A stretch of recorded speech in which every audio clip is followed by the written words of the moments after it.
Assalamualaikum warahmatullahi wabarakatuh. Perkenalkan, saya Hernaningsi Putrianti dari SMP Negeri 1 Bonglosatap, Kabupaten Luwu, Provinsi Sulawesi Selatan. Saya salah satu peserta di Damba Diklat Daring Masif Terbuka Angkatan 4 Tahap 1 yang diadakan oleh P4 TK IPA. Saya mengambil kelas penggunaan bahan alami sebagai indikator asam basa melalui pembelajaran siklus belajar 5E. Selanjutnya, saya akan melaksanakan lembar kegiatan 1 bagian A, yaitu pengujian sifat larutan asam, basa, garam menggunakan kertas lakmus. Berikut metode kerjanya.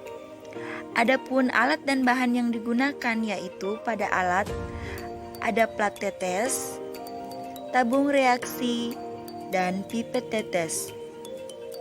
Adapun bahannya yaitu kertas lakmus, label, cuka, kapur sirih, dan garam. Di sini saya telah menyediakan potongan-potongan kecil kertas lakmus merah dan kertas lakmus biru. Dan di sini juga sudah terdapat larutan kapur sirih, larutan garam, dan larutan cuka dapur dari bahan-bahan yang telah disediakan sebelumnya. Selanjutnya, larutan-larutan tersebut diteteskan ke dalam plat tetes sebanyak 2 tetes sesuai dengan label yang tertera. Kemudian, kertas lakmus merah kita masukkan ke dalam larutan garam. Yang kedua ke dalam larutan kapur sirih. Yang ketiga ke dalam cuka dapur. Dan kemudian kertas lakmus biru ke dalam larutan garam. Selanjutnya ke dalam larutan kapur sirih. Dan yang terakhir ke dalam larutan cuka dapur. Di sini kita bisa melihat perubahan kertas lakmus merah dan kertas lakmus biru. Nah, untuk larutan garam, kertas lakmus merah tetap berwarna merah dan untuk kertas lakmus biru tetap berwarna biru. Sedangkan untuk larutan kapur sirih, kertas lakmus merah berubah warna menjadi biru dan kertas lakmus biru tetap berwarna biru. Dan yang terakhir larutan cuka dapur, untuk kertas lakmus merah tetap berwarna merah dan kertas lakmus biru berubah warna menjadi merah.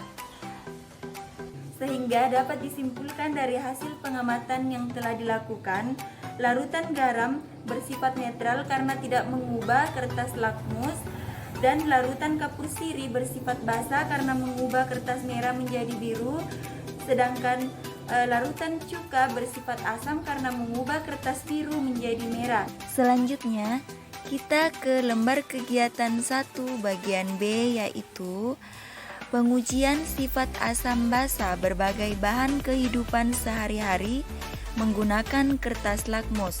Pada percobaan ini akan diselidiki asam basa atau netral dari bahan kimia di rumah, makanan atau minuman menggunakan kertas lakmus merah dan biru. Adapun alat dan bahan yang digunakan yaitu untuk alat ada plat tetes, tabung reaksi, dan pipet tetes.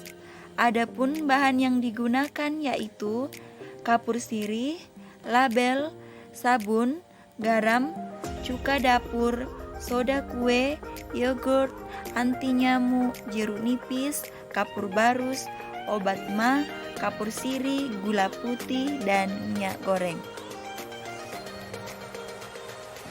Langkah pertama, menyediakan potongan-potongan kertas lakmus merah dan kertas lakmus biru. Dan di sini terdapat beberapa larutan dari bahan yang telah disediakan sebelumnya. Nah, di sini saya menggunakan 12 larutan. Selanjutnya, larutan-larutan tersebut diteteskan ke dalam plat tetes sebanyak 2 tetes sesuai dengan label yang tertera. Selanjutnya, kita masukkan kertas lakmus merah ke setiap larutan.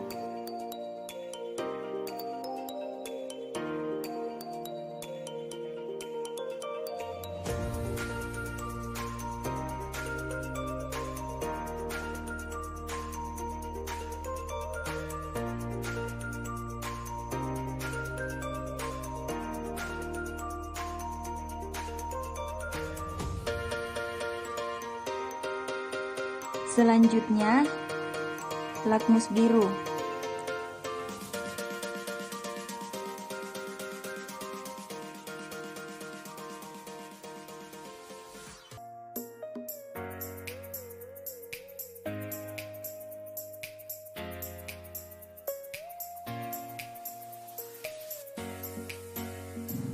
Kemudian mengamati perubahan yang terjadi. Dari hasil percobaan yang telah dilakukan, di sini dapat kita lihat bahwa larutan yogurt, lakmus merah tetap berwarna merah, lakmus biru berubah menjadi merah. Untuk minyak goreng, kertas lakmus merah tetap merah dan lakmus biru tetap berwarna biru. Pada air sabun, lakmus merah berubah menjadi biru dan lakmus biru tetap berwarna biru. Untuk air obat nyamuk, lakmus merah berubah menjadi biru dan lakmus biru tetap berwarna biru. Pada larutan garam, lakmus merah tetap berwarna merah dan lakmus biru tetap berwarna biru. Air kapur sirih, lakmus merah berubah menjadi biru dan lakmus biru tetap berwarna biru. Pada cuka dapur, lakmus merah tetap berwarna merah dan lakmus biru berubah menjadi merah. Pada air kapur barus, lakmus merah tetap berwarna merah dan lakmus biru berubah menjadi merah. Pada obat ma, lakmus merah berubah menjadi biru dan lakmus biru tetap berwarna biru. Pada larutan gula, lakmus merah tetap berwarna merah dan lakmus biru tetap berwarna biru. Pada air jeruk, lakmus merah berwarna merah dan lakmus biru berubah menjadi merah. Sedangkan untuk yang terakhir, soda kue, lakmus merah berubah menjadi biru dan lakmus biru tetap berwarna biru. Sehingga dari hasil pengamatan dapat kita simpulkan bahwa larutan yogurt bersifat asam, minyak goreng bersifat netral, air sabun bersifat basah, air anti nyamuk bersifat basah, larutan garam bersifat netral, air kapur sirih bersifat basah, cuka dapur bersifat asam, air kapur barus bersifat asam, obat ma bersifat basah, larutan gula bersifat netral, air jeruk bersifat asam, dan soda kue bersifat basah. Demikian percobaan yang telah saya lakukan pada lembar kegiatan 1 mengenai pengujian sifat larutan asam basa garam dengan menggunakan kertas lakmus dan pengujian sifat asam basa berbagai bahan di kehidupan sehari-hari menggunakan kertas lakmus. Sekian dan terima kasih. Assalamualaikum warahmatullahi wabarakatuh.